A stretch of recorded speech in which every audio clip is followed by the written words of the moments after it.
Hello et bienvenue dans une toute nouvelle vidéo YouTube. Cette semaine, j'ai décidé de vous parler d'un sujet qui me tient beaucoup à cœur et que je n'ai jamais abordé sur ma chaîne YouTube, c'est le mannequinat. J'ai essayé de noter les conseils les plus personnels que je pourrais vous donner. J'ai beaucoup travaillé sur cette vidéo pour que ce soit le plus clair possible pour vous et que surtout vous ayez toutes les informations en votre possession si vous voulez évoluer dans le milieu du mannequinat.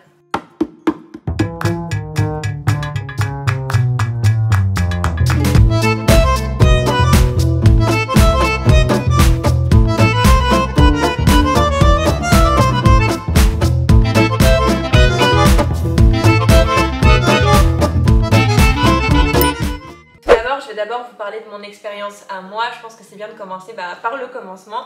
J'ai commencé, on va dire, le mannequinat vers mes 7-8 ans, si je puis dire. En fait, souvent, il y avait des personnes de ma famille, de l'entourage de mes parents qui disaient « Ah, mais tu devrais inscrire ta fille à faire des photos, etc. » Et d'un coup, mon père a regardé sur internet les agences qu'il y avait autour de chez moi. Et en fait, il s'est rendu compte qu'il y avait une agence pour enfants pas très loin. Du coup, il a envoyé quelques photos de moi et il y a eu un retour quelques semaines plus tard. Et ça s'est fait comme ça, tout simplement. Donc quand j'étais jeune, j'ai pas fait énormément de photos. J'ai surtout fait beaucoup de défilés dans les galeries marchandes, etc. Et du coup, c'est un petit peu par cet intermédiaire que j'ai commencé. C'est vrai que j'ai toujours adoré l'univers de la photo et de la mode. Du coup, j'ai adoré et j'ai continué dans les années plus tard. C'est vrai qu'à mon adolescence, je faisais pas mal de shooting photo. Et au jour d'aujourd'hui, après Miss France, c'est une de mes activités principales. Là, pour vous donner un ordre d'idée, dernièrement, j'ai fait une campagne pour Intersport qui sortira en 2023. J'ai fait des essayages avec une américaine, je fais ça environ une fois par mois. En fait, elle fait la collection sur moi pour adapter et confectionner les tailles qu'elle va mettre en vente à l'étranger et en France. J'ai pas mal de demandes à chaque fois pour des shootings photos. La semaine prochaine, je suis en défilé pour un centre commercial pour des marques comme Zadig & Voltaire, Sandro, etc. Le premier conseil que je pourrais te donner, c'est de démarcher des agences. Donc ça paraît tout bête, mais c'est évident en fait qu'en tout premier lieu, tu regardes sur internet, tu tapes par exemple, je sais pas, tu habites à Lille, agence de mannequins, mannequinat, Lille, et tu vas tomber sur plusieurs sites internet. Donc premièrement, fais attention à bien regarder les avis, on ne sait jamais sur qui on tombe, donc généralement c'est quand même des agences assez connues où on a déjà entendu parler au moins du nom de l'agence. Généralement sur le site internet des agences, il y a directement un onglet candidature, où tu vas devoir rentrer absolument toutes tes mensurations, donc essaye de les prendre au plus juste possible, donc ta taille, ton poids, ta couleur de cheveux, ta pointure, ta taille de confection pour le haut, pour le bas, et ton tour de taille, ton tour de poitrine, c'est vraiment quelque chose d'assez précis et toutes les agences demandent absolument les mêmes informations, donc tu les prends au début, au moins tu les as et ce sera beaucoup plus pratique pour faire toutes tes inscriptions sur toutes les agences. On va également te demander de mettre des photos. Donc généralement c'est soit tu as des photos d'un book, soit tu as des photos Paula. Ce qu'on entend par Paula, c'est des photos sur un fond blanc, donc vraiment un fond très neutre et avec très peu de maquillage et une tenue on ne peut plus simple, c'est-à-dire un débardeur blanc, un débardeur noir, un jean slim noir, une paire d'escarpins, il n'y a rien de plus simple. En fait l'idée c'est de pouvoir te voir de la manière la plus simple possible pour que les marques et pour que l'agence puisse se projeter avec un maquillage un peu plus travaillé, avec une tenue un petit peu plus extravagante. C'est vraiment dans cette optique-là et toutes les mannequins en fait envoient ce type de photos régulièrement à l'agence. Le deuxième conseil que je pourrais te donner, c'est de te constituer ou de te créer un book. Alors pas d'affolement si tu n'as pas déjà un book qui est composé, ce n'est pas grave. Parfois, une agence, si elle aime bien ton profil avec les photos que tu as envoyées sur leur site internet, elles vont te mettre par exemple des photographes partenaires à disposition et en fait pour constituer ce book, elles vont prélever l'argent parce que du coup un book c'est payant. Il me semble que moi, le mien, il m'avait coûté 250 € et les 250 €, je n'ai pas eu à les avancer. Mais par exemple, sur le premier contrat que j'ai décroché, j'ai 250 € qui sont partis pour les donner à l'agence parce que mon book a été constitué.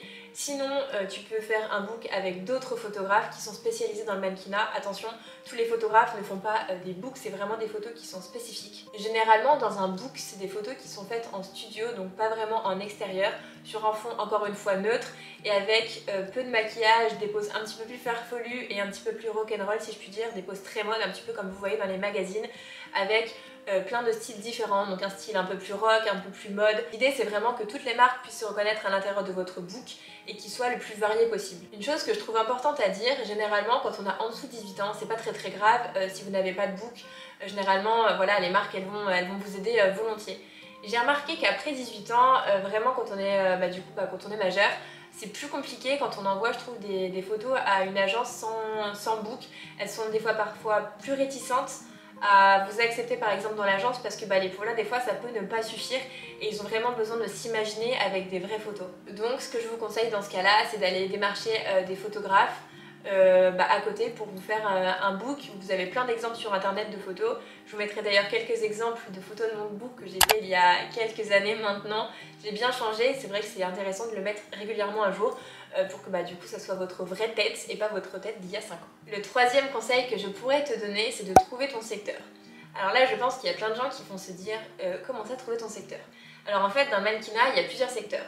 Tu peux être un mannequin beauté, tu peux être un mannequin commercial, un mannequin Fashion Week, un mannequin défilé, un mannequin lingerie. En fait il y a plein de secteurs possibles et inimaginables. Moi je vais parler en connaissance de cause pour mon cas.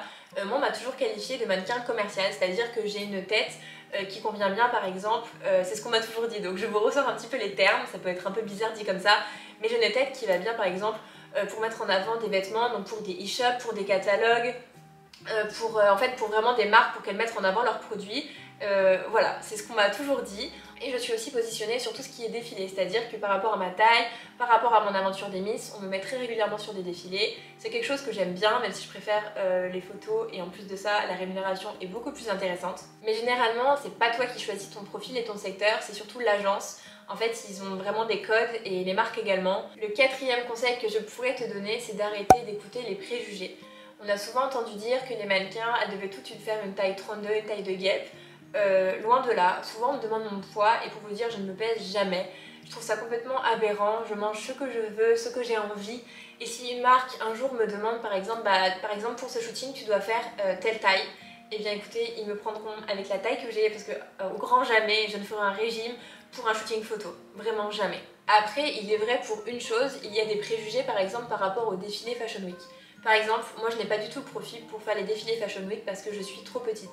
Je fais 1m73, pour une grande majorité des personnes c'est quand même une taille qui est au-dessus de la moyenne, mais pour les défilés Fashion Week à Paris ou dans les autres grandes villes, Milan, New York, etc., c'est minimum je pense 1m80. Donc pour ça clairement je vais pas me rajouter des centimètres, c'est pas possible, mais c'est vrai que ça c'est un préjugé qui je trouve est vrai. Après je trouve que ces derniers temps ça s'est pas mal démocratisé, toutes les marques ne le font pas encore. Et c'est dommage, j'ai envie de vous dire, mais il y a maintenant des marques qui poussent et qui montrent en fait toutes les morphologies des femmes. Toutes les femmes ne sont pas faites de la même façon et c'est ce qui je trouve très beau à voir. Le cinquième conseil que je pourrais te donner, c'est de ne pas te décourager. Ce n'est pas parce qu'une agence va te refuser qu'une autre ne va pas t'accepter. Généralement, une agence elle n'accepte pas énormément de mannequins parce qu'ils ont déjà des mannequins de base, donc hommes et femmes, et enfants pour certaines, ou seniors aussi.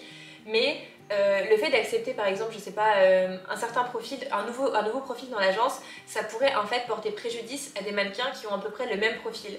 Donc pour eux l'idée c'est pas d'avoir des mannequins qui se ressemblent, mais c'est d'avoir des mannequins un petit peu uniques à chaque fois pour vraiment avoir plein de profils différents et pas avoir des doublons, parce que s'il y a deux filles qui ont le même profil, qui vont plaire aux mêmes marques, il y en a une des deux en fait qui travaillera jamais. Donc le but quand on intègre une agence c'est de vraiment travailler et qu'on soit contente de l'agence dans laquelle on se trouve, donc pour eux ça n'a aucun intérêt d'accepter une fille qui a exactement le même profil qu'une autre.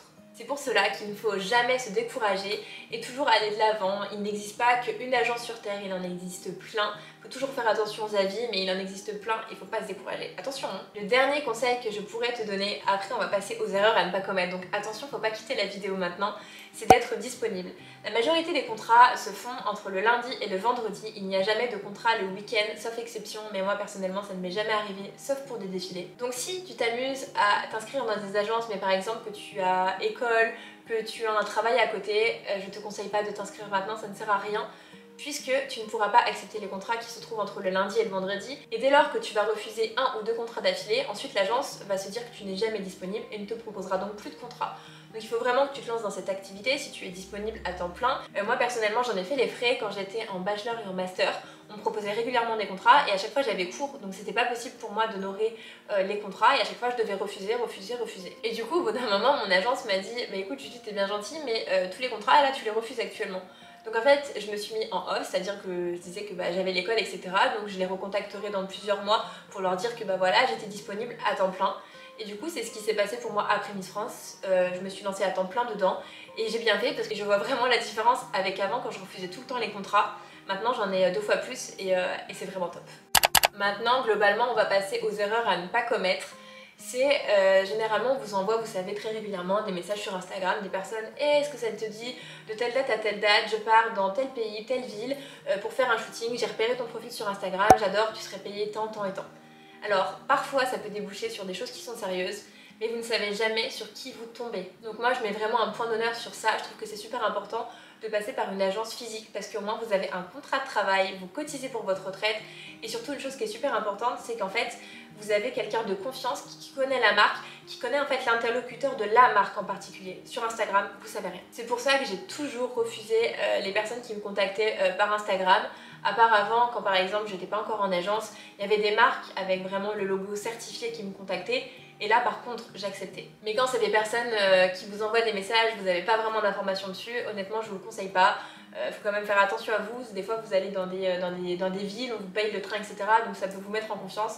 Mais personnellement je l'ai jamais fait, j'ai pas confiance et vous savez jamais sur qui vous pouvez tomber. Ensuite, une autre erreur à ne pas commettre, c'est de penser qu'il y a un âge pour faire du mannequinat. C'est totalement faux. Il y a autant des mannequins enfants, des mannequins adultes que des mannequins seniors. Vraiment, il y a des mannequins pour tous les âges, donc c'est pas un critère qui est censé vous bloquer.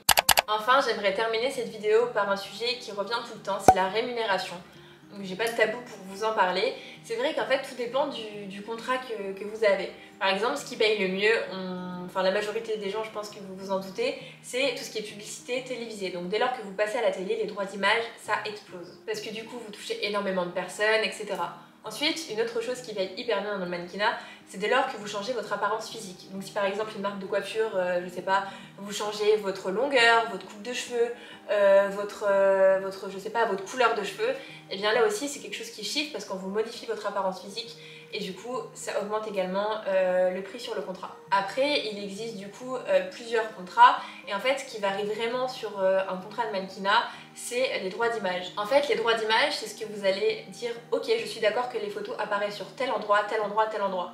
Généralement aussi les marques prennent à leurs frais et à leurs charges les frais de déplacement et tout ce qui est kilométrique parce que par exemple une fois on m'a dit Julie est-ce que tu es dispo dans 2 jours et c'était quelque chose qui était à plus de 250-300 même kilomètres de chez moi et bien évidemment on me paye les kilomètres et on vous paye l'essence, on vous paye le péage, on vous paye tout. Généralement dans quasiment 100% des cas c'est pris en charge. Et voilà, cette vidéo est maintenant terminée, j'espère vraiment vous avoir fait une vidéo complète sur le sujet parce que c'est vrai qu'avec Ilmis c'est des sujets qui reviennent beaucoup et je trouve qu'on a très peu d'informations dessus en fait sur YouTube. Et je me suis dit pourquoi pas faire ma première vidéo à ce sujet. Si vous avez d'autres questions, n'hésitez pas à les mettre en commentaire. Peut-être que j'en ferai une deuxième vidéo, une deuxième partie si je puis dire. N'hésitez pas à me mettre un pouce en l'air, c'est super important et super encourageant. Sur ce, je vous fais de très gros bisous. On se retrouve vendredi prochain à 18 h pour une nouvelle vidéo. Bisous!